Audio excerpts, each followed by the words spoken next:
today's training, I want to share with you some of my tips and tools for building your business framework for selling, for licensing, for growing your business.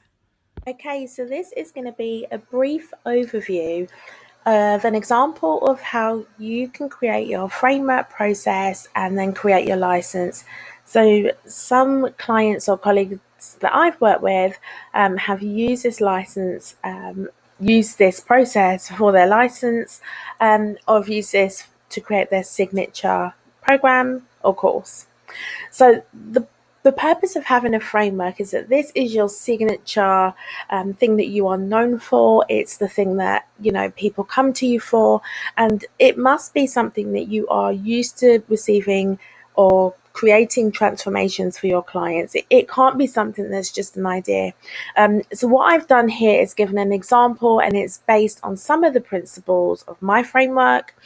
And so, once you understand your framework, you can build a process around this. And this is what you can sell. So, when I work with clients, or if I've worked with a corporate, I would always lead with something at the beginning. And that something means that they have a result. It's something that I've got results in. And it's something that also opens the door to the next stage for them. So, it means that it gets them a transformation, but it also opens a consultative door open, so to speak, so that I haven't fulfilled the whole process. It's a foot in the door. It's a way of opening a diagnostic, so you must be sure of what you offer. So an example of this for myself is offering the sales funnel clinic. And then we would lead with an audit. So we would be looking for gaps in a funnel, and because of my process, there are a number of steps that I would use in order to produce a report. From that, I would create an evaluation. So that evaluation is giving some top line recommendations. Now, the reason why this is so important, because so many business owners will be chasing the next client. And when you've got a process, you can create business development, you can create a workflow and a system based around this. So for myself, I work on an iteration. So an iteration is essentially a program for myself. And I work on an iteration of conducting research, um, then understanding who I want to reach out to. I then develop the pitch decks and the plans. And then moving forward from that, I then approach the companies. So that may be a number of things. So I may organize a webinar. I may organize a lunch and learn. I may give some value, like I'm sure you've come here. So if you are watching this class, it's by no accident. But I want you to understand that this is something that I absolutely love and something that I work with clients on. So at the end of this session, I would presume that you would want to take the next step. I would not want you to just sit on this information. And if you would like to move forward and work with me, that would be great too.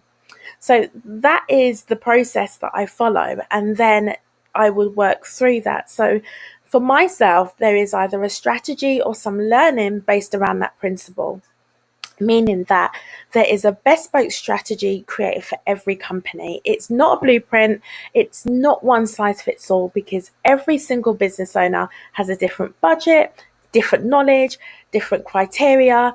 And in my mind, many people are trying online to build one size fits all, and everyone has different emotional intelligence, different environments and budgets. It's impossible to do. So for me, it's about defining a unique strategy for that one person. And for every strategy, there's going to be a learning process. So when I corporate consult, the learning process isn't just for the top director or the person I'm working with. There should also be some education for the team. So for this, within my toolkit, I will create them resources, because if you go somewhere and give them information, you have to give them some sort of support while they roll that out. Um, in my mind, when I've done digital transformation, or if I've conducted a program, it's always the people that are within the team. If they don't have the sufficient information to support that program, they will not do it. So you can build yourself into that. And that's something that I strongly suggest is, for me, it's having a definition of the roles and responsibilities of the team. And then that's an upsell for you. So, and this is giving, I'm definitely giving value here, but if you give that team roles and responsibilities, it means that you can then license a program and come back and be that educator. So that takes me through the audit and analysis. And then, as you can see, they get an educational license. So can you see here, I've walked you through my framework process for creating my license or for my system. So please use this example to create yours.